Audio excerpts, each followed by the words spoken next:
ಇನ್ನು ದೇವರ ಮೆರವಣಿಗೆ ವಿಚಾರದಲ್ಲಿ ಎರಡು ಸಮುದಾಯಗಳ ನಡುವೆ ಈಗ ವೈಮನಸ್ಸು ಅನ್ನುವಂಥದ್ದು ಆರಂಭವಾಗಿದೆ.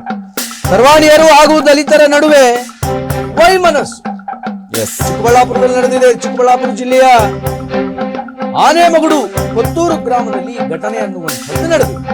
ಗ್ರಾಮದಲ್ಲಿ ಗಂಗಮ್ಮ ಹಾಗೂ ಮಾರಮ್ಮ ದೇವಿಯ ಮೆರವಣಿಗೆ ಅನ್ನುವಂಥದ್ದು ಆಗ್ತಾ ಇತ್ತು. ಆ ಸಂದರ್ಭದಲ್ಲಿ ದೇವಿಯನ್ನು ಹೊರಲು ದಲಿತ ಸಮುದಾಯಕ್ಕೆ ಅವಕಾಶ ನೀಡಲಿಲ್ಲ, ಅದಕ್ಕೆ ನಿರಾಕರಣೆ ಮಾಡಿದ್ರು ಅನ್ನುವಂತಹ ಆರೋಪಗಳು ಈಗ ಕೇಳಿಬರ್ತಾ ಇದೆ. ಇದೇ ವಿಚಾರಕ್ಕೆ ಸರ್ವಾಣಿಯರು ಹಾಗೂ ದಲಿತರ ನಡುವೆ ವೈಮನಸ್ಸು ಮನೆ ಮಾಡಿದೆ. ದೇವರ ಮೂರ್ತಿಗಳು ಮೆರವಣಿಗೆಗಳನ್ನ ಮಾಡಲು ದಲಿತರು ಮುಂದಾಗಿದೆ. ಆದರೆ ಆ ಸಂದರ್ಭದಲ್ಲಿ ಅವರಿಗೆ ಅವಕಾಶ ಕೊಡಲಿಲ್ಲ ಅನ್ನುವಂತಹ ಕಾರಣಕ್ಕೆ ಈಗ ವೈಮನಸ್ಸು ಮುಂದಾಗಿದೆ. ಇನ್ನು ದೇವರ ಮೆರವಣಿಗೆ ವಿಚಾರಕ್ಕೆ ಸಂಬಂಧಪಟ್ಟ ಹಾಗೆ ಎರಡು ಸಮುದಾಯದ ನಡುವೆ ವೈಮನಸ್ಸು ನೋಡಿ. ಇದು ಸವರ್ಣೀಯರು ಹಾಗೂ ದಲಿತರ ನಡುವೆ ಒಂದಿಷ್ಟು ವೈಮನಸ್ಸು ಆಗೋಗ್ಬಿಟ್ಟಿದೆ. ಗ್ರಾಮದಲ್ಲಿ ಗಂಗಮ್ಮ ಹಾಗೂ ಮಾರಮ್ಮ ದೇವಿ ಮೆರವಣಿಗೆ ನಡೆಯುತ್ತೆ.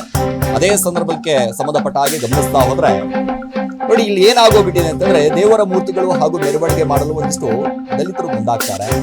ಸೊ ದಲಿತರು ಮುಂದಾಗ್ತಿದ್ದ ಹಾಗೆ ಕೊನೆಗೂ ದೇವರ ಮೂರ್ತಿಯನ್ನ ಇಟ್ಟು ದಲಿತ ಯುವಕರು ಒಂದ್ ಕಡೆ ಪ್ರತಿಭಟನೆ ಮಾಡೋದಕ್ಕೆ ಆರಂಭ ಮಾಡ್ಬಿಡ್ತಾರೆ. ನೋಡಿ ಏನಾಗೋಗ್ಬಿಟ್ಟಿದೆ ಅಂತಂದ್ರೆ, ನಮ್ಮ ಸಮಾಜ ಎಷ್ಟೇ ದೊಡ್ಡದಾದ್ರೂ ಕೂಡ, ನಮ್ಮ ಸಮಾಜ ಎಷ್ಟೇ ಬೆಳೆದ್ರೂ ಕೂಡ ಕೆಲವೊಂದಿಷ್ಟು ಸಮುದಾಯಗಳನ್ನ ಇನ್ನೂ ಕೂಡ ಅವರನ್ನ ಆ ರೀತಿ ನೋಡೋದಾಗಿರ್ಬೋದು, ಈ ರೀತಿಯಾಗಿ ನೋಡೋದಾಗಿರ್ಬೋದು, ಇದು ಎಲ್ಲಿ ಹೋಗ್ತಾ ಇದೆ? ನಾವು ಯಾವ ಕಾಲದಲ್ಲಿ ಬದುಕ್ತಾ ಇದ್ದೀವಿ? ನಾವು ಯಾವ ಯುಗದಲ್ಲಿ ಬದುಕ್ತಾ ಇದ್ದೀವಿ? ನಾವು ಹಳೆಯ ಸಂಪ್ರದಾಯಗಳಿಗೆ ಜೋತು ಹಾಕೊಂಡು ಇರೋದು ಎಷ್ಟರ ಮಟ್ಟಿಗೆ ಸಮಂಜಸ ಅನ್ನುವಂಥದ್ದು ಗೊತ್ತಾಗ್ತಾ ಇಲ್ಲ. ನೋಡಿ, ಈಗ ಸರ್ವಾಣಿಯ ಯುವಕರು ಮತ್ತು ದಲಿತ ಸಮುದಾಯದ ಯುವಕರು ಇಬ್ಬರು ಕೂಡ ಉತ್ಸವ ಮಾಡೋದಕ್ಕಂತ ಬಂದಾಗ ಆಸ್ ಯೂಶುವಲಿ ದಲಿತ ಸಮುದಾಯದ ಹುಡುಗರು ಆ ಉತ್ಸವದಲ್ಲಿ ಪಾಲ್ಗೊಂಡು ನಾವು ಕೂಡ ದೇವರ ಮೂರ್ತಿಯನ್ನು ಹೊರ್ತೀವಿ, ಉತ್ಸವವನ್ನು ಹೊರ್ತೀವಿ ಅಂತ ಬಂದ್ರು. ಹೌದು. ಈ ಕಡೆ ಅವರು ಬೇಡ ಅಂತ ಹೇಳಿದ್ರು. ಬೇಡ ಅಂದ ಮಾತ್ರಕ್ಕೆ ಅವ್ರು ಬಂದ್ರು ಅನ್ನೋ ಮಾತ್ರಕ್ಕೆ ದೇವರ ಉತ್ಸವವನ್ನ ನಡೆದಾರಿಯಲ್ಲೇ ಇಟ್ಟುಬಿಟ್ಟು ಅಲ್ಲಿಂದ ಹೊರಟು ಹೋಗ್ಬಿಟ್ರು. ಅದಾದ್ಮೇಲೆ ದಲಿತ ಸಮುದಾಯದ ಯುವಕರು ಆ ಉತ್ಸವವನ್ನ, ಮೆರವಣಿಗೆಯನ್ನ ತಾವು ನಿರ್ವಹಿಸಿ ಅದನ್ನು ಯಶಸ್ವಿಗೊಳಿಸಿ ಅದನ್ನ ತಂದು ಮತ್ತೆ ವಾಪಸ್ ದೇವಸ್ಥಾನದಲ್ಲಿ ಇಟ್ರು. ಇದಾದ್ಮೇಲೆ ಸ್ಥಳಕ್ಕೆ ಅಲ್ಲಿನ ಅಧಿಕಾರಿಗಳು ಬರ್ತಾರೆ. SP ಜಗನ್ನಾಥ ರೈ ಮತ್ತು ತಹಸೀಲ್ದಾರ್ ರಶ್ಮಿ ಅವರು ಆ ಸ್ಥಳಕ್ಕೆ ಬಂದು ಎರಡೂ ಸಮುದಾಯದ ಜನರನ್ನ ಕೂಡಿಸ್ಕೊಂಡು ಅಲ್ಲಿ ಏನೇನು ವೈಮನಸ್ಸುಗಳಿತ್ತು ಆ ವೈಮನಸ್ಸುಗಳನ್ನ ನೆರವೇರಿಸುವಂತಹ ಕೆಲಸವನ್ನು ಮಾಡ್ತಾರೆ. ಇನ್ನು ಯಾವ ಜಮಾನದಲ್ಲಿ ಇದ್ದೀರಿ? ಕಾಲ ಬದಲಾಗಿದೆ, ಹೊಂದ್ಕೊಂಡು ಬದುಕಬೇಕು, ಮೂಢನಂಬಿಕೆಗಳನ್ನ ಬಿಡಿ, ಅದರಿಂದ ಹೊರಗಡೆ ಬನ್ನಿ ಅನ್ನುವಂತಹ ಒಂದಿಷ್ಟು ಎಚ್ಚರಿಕೆಯ ಮಾತುಗಳನ್ನ ಆಡಿ ಆ ವೈಮನಸ್ಸನ್ನ ದೂರವಾಗುವಂತೆ ಮಾಡಿದ್ದಾರೆ. ಸದ್ಯಕ್ಕೆ ಯಾವುದೇ ಬದಲಾಗಬೇಕು, ಆದ್ರೆ ಯಾವುದೇ ರೀತಿಯ ರಿಯೋಟ್ಸ್ ಗಳೇನು ಆಗಿಲ್ಲ. ಕೂತ್ಕೊಂಡು ನಾರ್ಮಲ್ ಆಗಿ ಚರ್ಚೆ ಮಾಡಿ ಹರಿಸಿದ್ದಾರೆ. ಶಾಂತಿಯ ವಾತಾವರಣ ಒಂದಿಷ್ಟು ದಲಿತರ ನಡುವೆ ಒಂದಿಷ್ಟು ನಡೀತಾ ಇರುವಂತಹ ಒಂದಿಷ್ಟು ಈ ಅವಾಗ ಸಹಜವಾಗಿ ಆಗ್ತಾ ಇರುತ್ತೆ. ಸೊ ಆದ್ರೆ ಯಾವುದೇ ಕಾರಣಕ್ಕೂ ನಾವೆಲ್ಲರೂ ಕೂಡ ಒಂದೇ ಅಲ್ಲ ರೀ.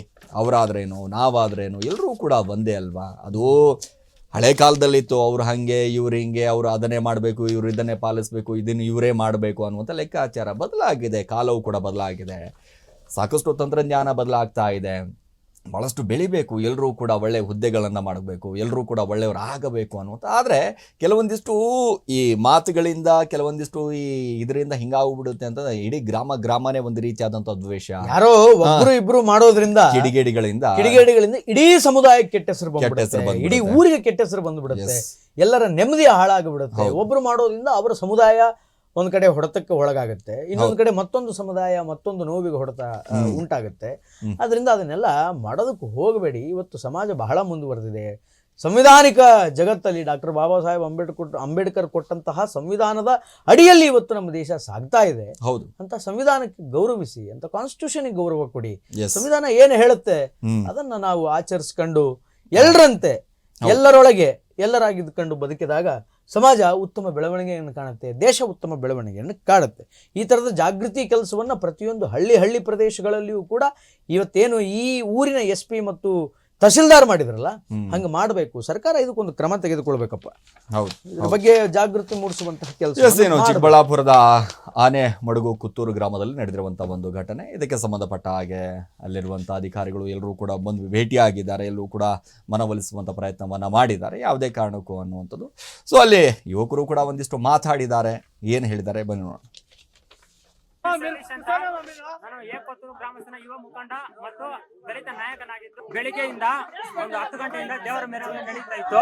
ಈ ತರ ದಲಿತರು ದೇವ್ರ ಮುಟ್ಟಬಾರ್ದು ಅಂತ ಹೇಳಿ ನಮ್ಮೆಲ್ಲ ದೇವ್ರ ಮುಟ್ಟಕ್ ಬಿಡ್ತಾ ಇಲ್ಲ. ಇವಾಗ ಬಂದು ನಾವಾದ್ರೂ ಹೊಡ್ತೀವಿ ಅಂತ ಹೇಳಿ ಕೇಳಿದ್ದಕ್ಕೆ ನೀವು ಹೊರಬಾರ್ದು ಅಂತ ಹೇಳಿ ಅವ್ರ ಮಾರ್ಗ ಅವ್ರು ಒಳ್ಳೆ ದೇವ್ರ ಬೀದಿಯಲ್ಲಿ ಬಿಟ್ಬಿಟ್ಟು ಇದಕ್ಕೆ ನ್ಯಾಯ ನೀವೇ ಕೊಡಿಸ್ಬೇಕು. ಜೈ ಭೀಮ್. ನನ್ನ ಹೆಸರು ಸತೀಶ್ ಅಂತ. ನಾನು ಏಕಪತ್ತೂರು ಗ್ರಾಮಸ್ಥನ ಯುವ ಮುಖಂಡ ಮತ್ತು ದಲಿತ ನಾಯಕನಾಗಿದ್ದು ಬೆಳಿಗ್ಗೆಯಿಂದ ಒಂದು 10 ಗಂಟೆಯಿಂದ ದೇವರ ಮೆರವಣಿಗೆ ನಡೀತಾ ಇತ್ತು. ಈ ತರ ದಲಿತರು ದೇವ್ರ ಮುಟ್ಟಬಾರ್ದು ಅಂತ ಹೇಳಿ ನಮ್ಮೆಲ್ಲ ದೇವ್ರ ಮುಟ್ಟಕ್ ಬಿಡ್ತಾ ಇಲ್ಲ. ಇವಾಗ ಬಂದು ನಾವಾದ್ರೂ ಹೊಡ್ತೀವಿ ಅಂತ ಹೇಳಿ ಕೇಳಿದ್ದಕ್ಕೆ ನೀವು ಹೊರಬಾರ್ದು ಅಂತ ಹೇಳಿ ಅವ್ರ ಮಾರ್ಗ ಅವ್ರು ಒಳ್ಳೆ ದೇವ್ರ ಬೀದಿಯಲ್ಲಿ ಬಿಟ್ಬಿಟ್ಟು ಇದಕ್ಕೆ ನ್ಯಾಯ ನೀವೇ ಕೊಡಿಸ್ಬೇಕು. ಜೈ ಭೀಮ್.